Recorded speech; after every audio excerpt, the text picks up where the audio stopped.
আসসালামু আলাইকুম। মুসাফির মিশন চ্যানেলের আরও একটি নতুন ভিডিওতে আপনাদের সবাইকে স্বাগতম।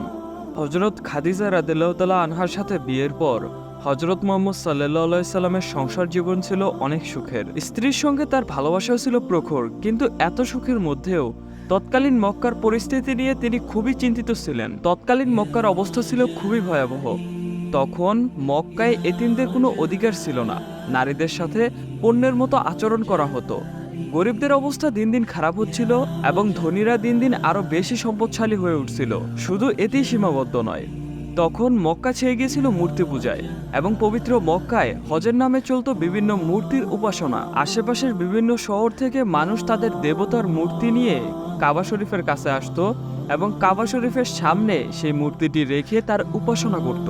এবং এই সম্পূর্ণ প্রক্রিয়ায় লাভবান হতো কুরাইশরা, কারণ তাদের হাতেই ছিল কাবা শরীফ রক্ষণাবেক্ষণের দায়িত্ব।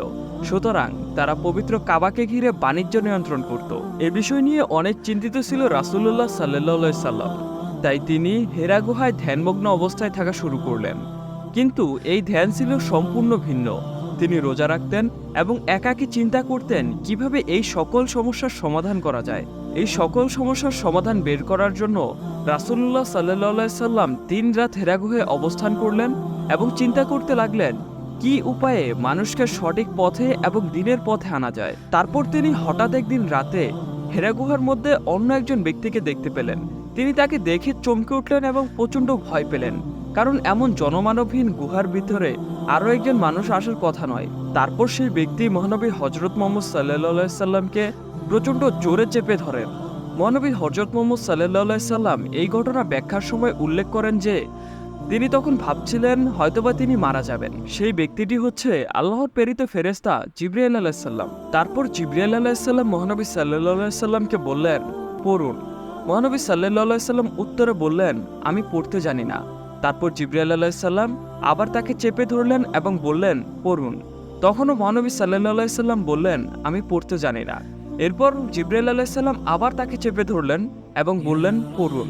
তারপর মহানবী সাল্লাল্লাহু আলাইহি সাল্লাম আবার উত্তর দিলেন, আমি পড়তে জানি না। তখন জিবরাইল আলাইহিস সালাম বললেন,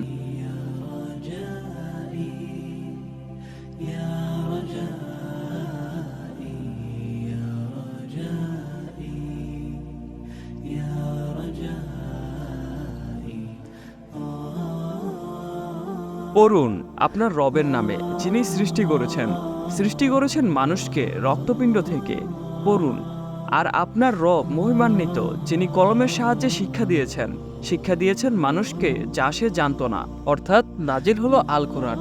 এবং আল কোরআন নাজিলের পর যখন মহানবী হযরত মুহাম্মদ সাল্লাল্লাহু আলাইহি সাল্লাম হেরা গুহা থেকে ফিরে যাচ্ছিলেন, তখন প্রথমবার তিনি জিবরাইল আলাইহিস সালামকে তার সম্পূর্ণ রূপে দেখলেন। তিনি দেখলেন জিবরাইল আলাইহিস সালামের পাখা দিয়ে পুরো আকাশ ছেয়ে গেছে। তিনি যখন তার বাসায় পৌঁছলেন, তখন তিনি কোনো কথা বলতে পারছিলেন না। তিনি প্রচন্ড ভয়ে কাঁপছিলেন এবং তিনি বলতে লাগলেন, আমাকে ঢেকে ফেলো। তারপর হযরত খাদিজা রাদিয়াল্লাহু তাআলা আনহা মহানবী হযরত মুহাম্মদ সাল্লাল্লাহু আলাইহি সাল্লামকে জড়িয়ে ধরে বললেন, কি হয়েছে আপনার? আপনি এত ভয় পেয়েছেন কেন? তারপর মহানবী হযরত মুহাম্মদ সাল্লাল্লাহু আলাইহি সাল্লাম সকল ঘটনা হযরত খাদিজা রাদিয়াল্লাহু তাআলা আনহাকে খুলে বললেন। সকল ঘটনা শুনে খাদিজা রাদিয়াল্লাহু তাআলা আনহা বললেন, আপনি এতিমদের পাশে দাঁড়ান, অনাহারীকে খাবার দেন, ওয়াদা পালন করেন, মহান আল্লাহ তাআলা আপনাকে অপমান করবেন না। এরপর কয়েক মাস আর কোনো ওহী আসেনি। তখন মহানবী হযরত মুহাম্মদ সাল্লাল্লাহু আলাইহি সাল্লাম ভাবতে লাগলেন, হয়তোবা মহান আল্লাহ তাআলা তার প্রতি রেগে আছেন। এরপর মহান আল্লাহ তাআলা নাজিল করলেন সূরা আত-তোহা এবং মহানবী হযরত মুহাম্মদ সাল্লাল্লাহু আলাইহি সাল্লামকে বললেন, তিনি তার প্রতি রাগ করেননি, তাকে পরিত্যাগও করেননি, বরং তিনি তাকে প্রস্তুত করছেন সামনে বড় এক পরীক্ষার জন্য। তো বন্ধুরা, আজকে এই পর্যন্তই। আজকে আপনারা দেখলেন মহানবী সাল্লাল্লাহু আলাইহি সাল্লামের জীবনী পার্ট 3। পরবর্তী পার্ট দেখার জন্য আমাদের ইউটিউব চ্যানেলটি সাবস্ক্রাইব অথবা ফেসবুক পেজটি ফলো দিয়ে আমাদের পাশেই থাকবেন। আল্লাহ হাফেজ।